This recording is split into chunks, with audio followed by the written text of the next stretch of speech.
யசோதை மயக்கமாக சாய்கிற அளவுக்கு பெருமான் எல்லா உலகங்களையும் காட்டி கொடுத்தான்.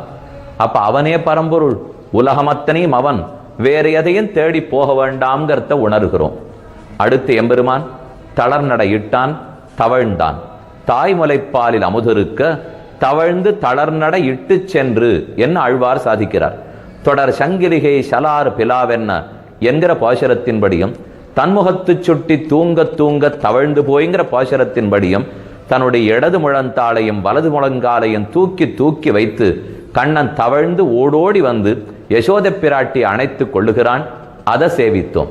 அடுத்தாற் போலே 6வது சேவை. இதிலே கண்ணன் ஒரு பிடி வெண்ணைக்காக நர்த்தனமாடி காட்டுகிறான். சேஷ மகேஷ சுரேஷ கணேஷ என்ன உலகத்திலே ஈசர்கள்னு பெயர் பெற்றவர்களெல்லாம் இக்கண்ணனின் முன்னே ஆடிக்கொண்டிருக்க, இவனோ ஒரு பெண் ஒரு கைமடக்கு வெண்ணெய் கொடுப்பலாங்கிறதுக்காக ஆடுகிறான். பகவானும் வெண்ணெய் உண்டான். இதிலே ஒரு கருத்துண்டு. வெண்ணெய் எடுத்து கொண்டு அதை வைத்திருந்த மண் பாத்திரத்தை கண்ணன் கல்லிலே மோதி உடைத்து விடுவன். வெண்ணெய் விழுங்கி வெறுங்கலத்தை வெற்படையிட்டு அதன் ஓசகட்டுக்கும் கண்ணபிரான் கற்ற கல்வி என்ன ஆழ்வார் சாதிக்கிறார். பானையை போட்டு உடைச்சுட்டு வெண்ணெய் எடுத்துக்கிறதுனா என்ன கருத்து? ஆத்மாவை மட்டும் எடுத்துக்கொண்டு ஆத்மா வச்சிருக்கிற வெண்பானையை போல இருக்கிற உடம்ப தள்ளி விட்டுடுறான் என்பது கருத்து. அதை இந்த சேவையிலே கண்டோம். அடுத்தது 7வது சேவையை 2 மகரிஷிகளும் காண்கிறார்கள். கண்ணனுக்கு கற்றுக்கரவை கணங்களை மேய்ப்பதிலே சொல்லொணாத இன்பம். கையிலே சிறு சாட்டையை பிடித்து கொண்டு இடையிலே ஒரு வத்திரத்தை தரித்து கொண்டு மாடுகன்றுகள் பேரிலே கையை ஊன்றிக்கொண்டு பெருமான் ஹே ஹே என்று சொல்லிக்கொண்டே ஓட்டி கொண்டு போகிறான். அவ்வின்பத்தை கண்டோம். அடுத்தது யசோதை சீரார் தயிர் கடைந்து வெண்ணெய் திரண்டதனை நாரார் உரியேத்தி நன்கமைய வைத்து அவள் தன் வீட்டிலிருந்து வெளியே போனாள்.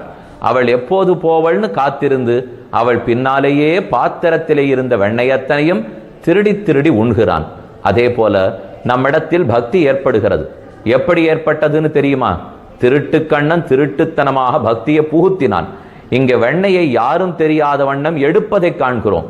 ஆனா பக்தியை யாரும் அறியாத வண்ணம் நம் உள்ளத்திலே வைக்கிறான் கண்ணன்கிறதையும் சேர்த்து புரிந்து கொள்ள வேண்டும். அடுத்து 9வது சேவை. கோபிமார்கள் அத்தனை பேரும் குளத்திலே இறங்கி குளிக்க போக அவர்களுடைய ஆடையை களைந்து தானே மரக்கடையிலே வைத்தான். குறுந்திடை கூறபணியாயின்னு பெண்களெல்லாம் பிரார்த்திக்கிறார்கள். இதிலிருந்து நாம் தெரிஞ்சுக்க வேண்டியது, நாம் வெட்கம் தவிர்க்க வேண்டும். கண்ணனே பரம்பொருள், நமக்கு ஆடை கொடுப்பவனும் அவன். அதே போல பாலாடைய நீக்கிவிட்டுத்தானே பாலை உண்போம். வெட்கமாகிற ஆடைய நீக்கி பகவான்கிற உயர்ந்த பாலை உண்ண வேணுங்கிறதை இங்கு கண்டோம். அடுத்து 10வது சேவை. குழலூதும் கண்ணன் அருகிலே இருக்கிற பிரம்மா, சிவன் மற்றும் உண்டான ரிஷிகள், பெண்கள் என்று எல்லாருக்கும் காட்சி கொடுக்கிறான்.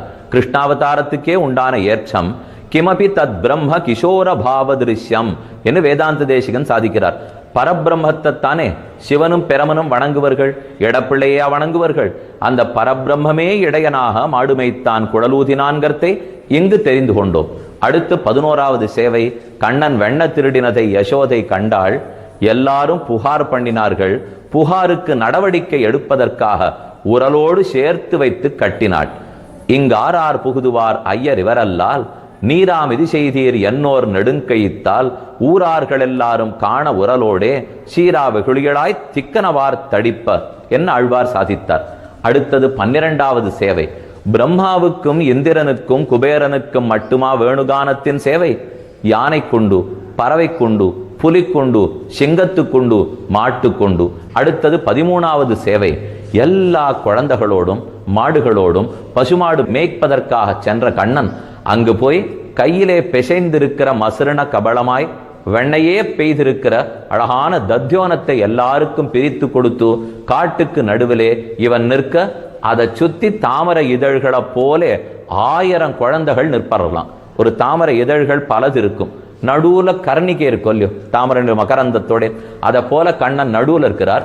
மாடு மேய்ப்பவர்கள் பயன்படுத்துகிற ஒரு கோலை கையிலே பிடித்திருக்கிறான். இது அடுத்த சேவை. இனி 14வது சேவையாக கண்ணனே மாடு கறக்கிறான்.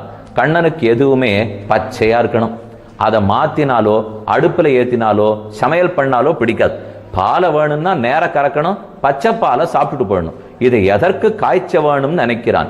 இயற்கையிலே விருப்பமுள்ளவன் கண்ணன்கர்த்தை இந்த சேவையிலேந்து புரிந்து கொள்ளுகிறோம். அடுத்தது 15வது ரொம்ப ஆச்சரியமான திருக்கோலம்.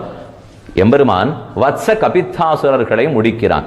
அதாவது சில அசுரர்கள் எல்லாம் விளாம்பழத்தின் வடிவிலேயும் அல்லது கன்றுக்குட்டியின் வடிவிலேயும் வந்து நின்றார்கள். தேனுகாசுரன் கழுதையின் வடிவத்திலே வந்து நின்றான். இவர்கள் எல்லாரையும் கண்ணன் கொன்று முடித்து கம்சனுடைய மனத்துக்கே தீங்கு நினைந்தான். கம்சன் கண்ணனை முடிக்க பார்த்தால் அவனால ஏவப்பட்ட எல்லா அசுரர்களையும் கண்ணன் முடித்தான். அடுத்து 16வது சேவை காளிங்க நர்த்தனம்.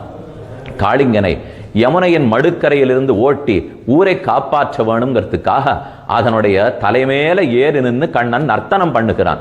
குடமாடு கூத்தர் அல்லவா, அவனுக்குத்தான் எல்லா விதமான நாட்டியமும் தெரியும். இப்போ காளிங்கனுடைய தலைக்கு மேல காலை வச்சுருக்காரோ இல்லையோ, இந்த படத்துல 5 தலை. காளிங்கனுக்கு நிறைய தலை இருந்திருக்கும். கண்ணனுக்கு மேத்தமேட்டிக்ஸ்லாம் ரொம்ப தெரியும் போல் இருக்கு. என்ன முதல் தலை, 3ஆம் தலை, 5ஆம் தலைன்னு காலை மாத்தி மாத்தி வச்சு ஆடுவான். அப்புறம் 2ஆம் தலை, 4ஆம் தலை, 6ஆம் தலைன்னு ஆடுவர். அப்புறம் 1ஆம் தலை, 3ஆம் தலை, 6ஆம் தலைன்னு வச்சு ஆடுவர். இப்படி மாத்தி மாத்தி ஆடுவதிலேயே இங்கே கண்டோம் குடமாடினான். அடுத்து 17வது சேவை கோபிமார்கள் எல்லாரோடையும் ஒரே சிம்ஹாசனத்திலே அமர்ந்து அடியார்களுக்காக காட்டிலேயே காட்சி கொடுப்பன். அது சம்பகாரண்யத்திலேயாக இருந்தது போலும். அடுத்து 18வது சேவையாக மதன கோபாலனாய் எல்லாருடைய மனத்தையும் பறிக்கக்கூடிய காமதேவனாகவே இங்கே பெருமான் காட்சி கொடுக்கிறான். அப்ப நம் மனமும் கண்ணும் அவனிடத்திலே ஓடி பணிந்து விட்டால் அவனே சர்வங்கர்த்த புரிந்து கொள்ளுகிறோம். அடுத்தது 19வது சேவை ராசக்கிரீடை. அங்கனாம் அங்கனாம் அந்தரே மாதவா மாதவம் மாதவஞ்ச அந்தரேண அங்கனா. ஒரு கோபிகை ஒரு கண்ணன், ஒரு கண்ணன் ஒரு கோபிகை என்ன 2 பேராக தோளிலே கைகார்த்து கையிலே பிடித்து கொண்டு தட்டாமாலை சுட்டுமா போலே ஆடி இதெல்லாம் நிகழ்ச்சி நடந்தது ராசக்கிரீடையில் கண்டோம். அடுத்து 20வது சேவை ததிபாண்டன் ஒரு ரிஷி இருந்தார். கண்ணனை ஒரு தடவை கோபிகை துரத்தின் ஓடி வந்தா பிடிச்சு கட்டி வைக்கணுங்கிறதுக்காக.